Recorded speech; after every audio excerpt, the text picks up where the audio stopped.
Hai kawan-kawan, kini tiba giliran kami untuk membentangkan hasil tugasan kumpulan bagi subjek PSS 3153 Sastra Antarabangsa, iaitu perbandingan tokoh sastrawan Malaysia dan Indonesia.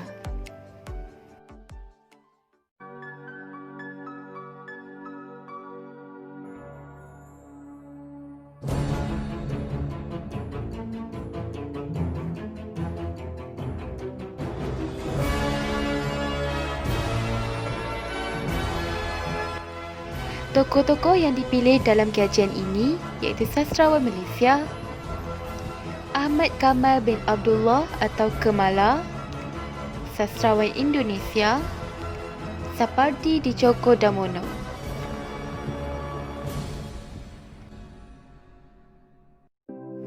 Sebagai pengenalan, sastrawan merupakan orang yang menghasilkan karya sastra yang dikenali sebagai pengarang, pujangga, ahli sastra atau orang cerdik pandai. Tokoh sastrawan diberikan kepada mereka yang menyumbang dalam bidang sastra bahasa Melayu.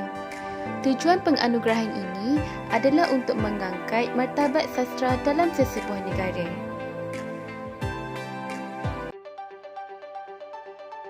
Kini kita beralih kepada latar belakang atau biografi bagi setiap tokoh yang dipilih.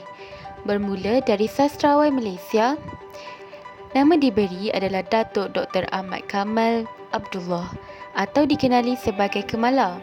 Beliau dilahirkan pada 30 Januari 1941 di Gombak, Kuala Lumpur. Beliau telah mendapat pendidikan awal di beberapa buah sekolah di Kuala Lumpur. Pada tahun 1956, Kemala belajar di institusi Dharma.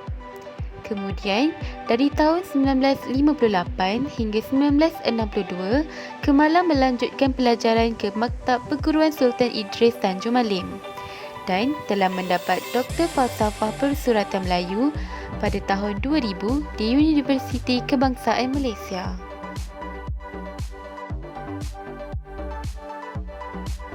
Kini kita beralih kepada latar belakang sastrawan dari Indonesia. Nama penuh bagi tokoh ini adalah Profesor Dr. Sapardi Djoko Damono. Beliau dilahirkan pada 20 Mac 1940 dan telah meninggal dunia pada 19 Julai 2020. Al-Fatihah. Beliau telah dilahirkan di Surakarta, Jawa Tengah di Indonesia dan mendapat pendidikan awal di Universitas Gadjah Mada. Beliau merupakan seorang profesor di Universitas Indonesia di mana pelibatan beliau secara meluas dan intensif di universiti tersebut telah memberikan beliau gelaran tidak rasmi bernama Profesor Penyair Indonesia.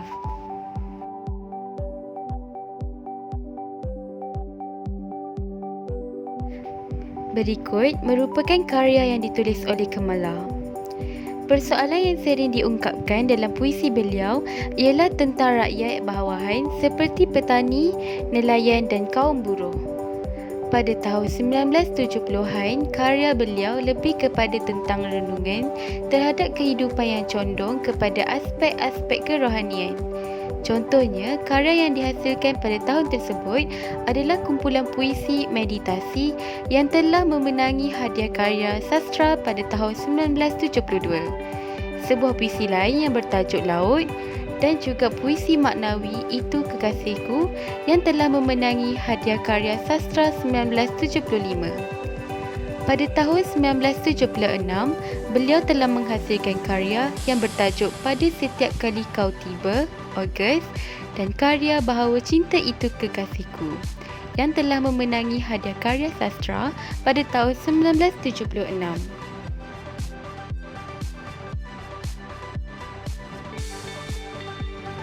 Manakala tiga buah puisi lain daripada kumpulan Ain yang bertajuk Lelabah, Laut dan Cakrawala, Cerpen Peti dan esei persoalan penyair dan kepenyairannya telah memenangi hadiah sastra Malaysia pada tahun 1982 dan 1983.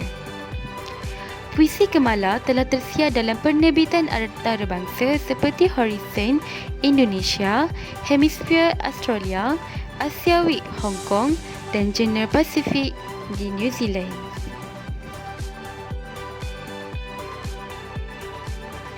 Manakala dalam bidang drama pula, beliau telah berjaya menerbitkan buku drama yang berjudul Di Bumi Lain.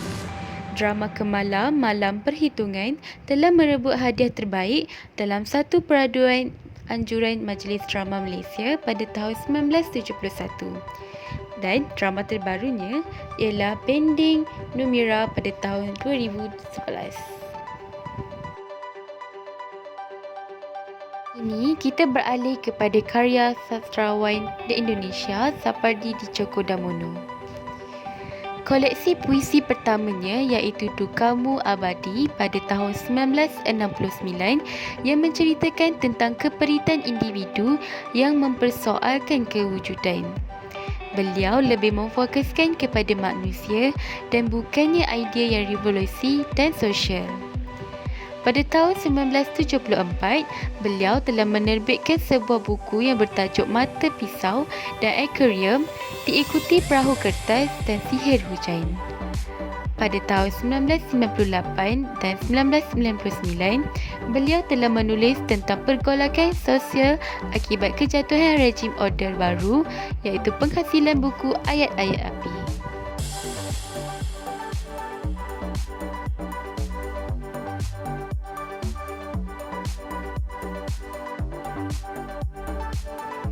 Karya-karya yang terkenal adalah Hujan di Bulan Juni dan Berjalan ke Barat di Waktu Pagi Hari. Karya Hujan di Bulan Juni diterbitkan pada 1994 dan mengandungi 95 puisi termasuk pilihan puisinya dari tahun 1964 sehingga 1992. Dan lebih menarik lagi, puisi beliau digambarkan sebagai sejenis hits terhebat.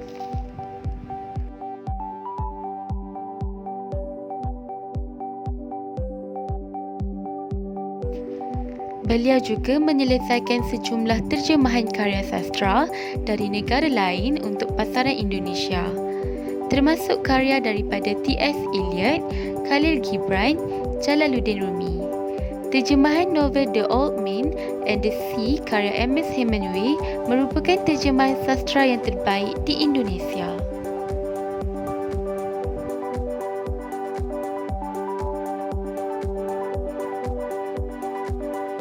Kini kita beralih kepada anugerah yang diterima oleh tokoh.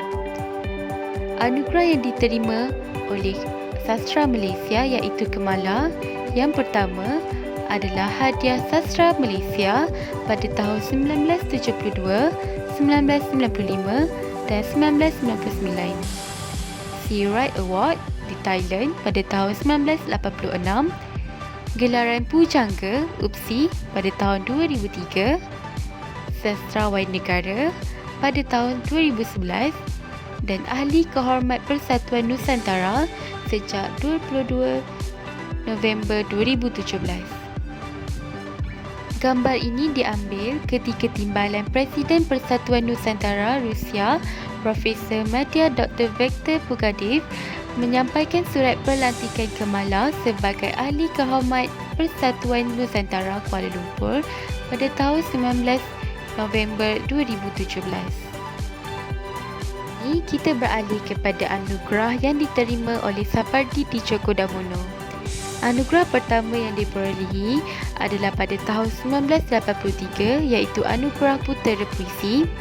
Seterusnya Anugerah Penulis C pada tahun 1986, Anugerah Akman Bakri untuk kesusastraan pada tahun 2003 dan Anugerah Akademi Jakarta pada tahun 2012.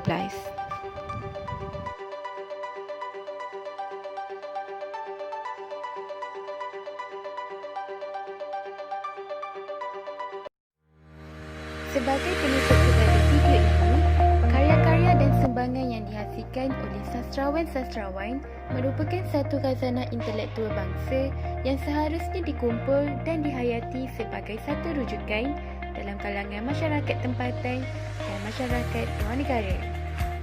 Oleh itu rakan-rakan, marilah sayangi dan sanjungi warisan kita. Bye!